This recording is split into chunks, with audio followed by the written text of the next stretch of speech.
yan. Sure ako.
Hindi, para tapusin ko lang yung live ko.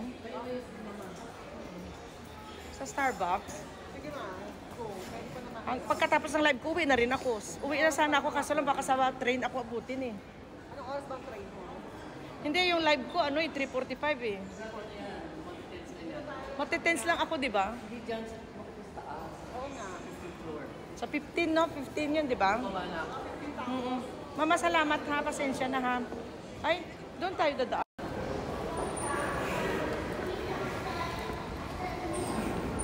Kahit ang wedding, kahapon, okay. Tapos sa isang araw. Kala ko nga ngayon, day off ko, makasakura ako. Kahit ako lang mag-isa mag-drive sa Sakura. Wala nang Sakura ata.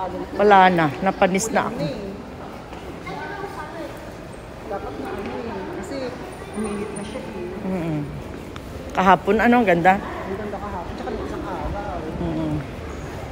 Nung punta naman ako nung Sunday, wala pa namang sakurang ganun karami. Doon lang sa iba siguro. Pero yung pinuntahan. Nag-ano na siya, Bubloom. na siya, kaso nga yung bilang umulan. Baka pangit.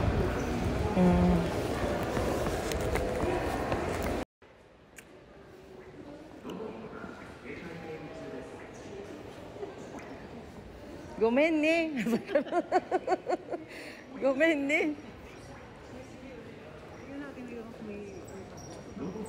Kung may upuan. Teka muna.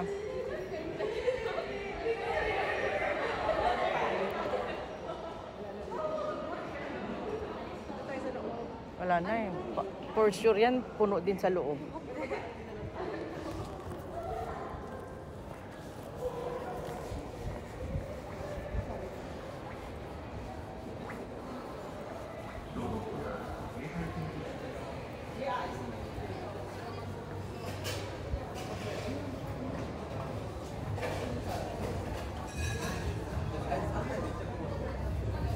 Ayan, naalis na yan. Ito parang aalis to, hindi? Pure ka ra.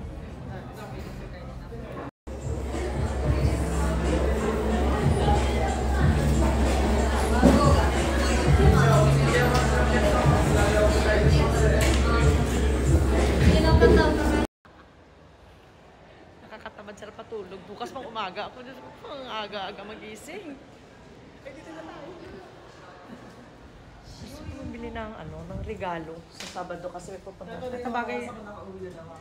sino? Kasi ako sa nag-ano din, narinig ko yun. Ayan. Nag-text? Oo, nakauwi ka na. Eh, hindi pa. Pauwi pa lang. Yan. Pauwi pa lang.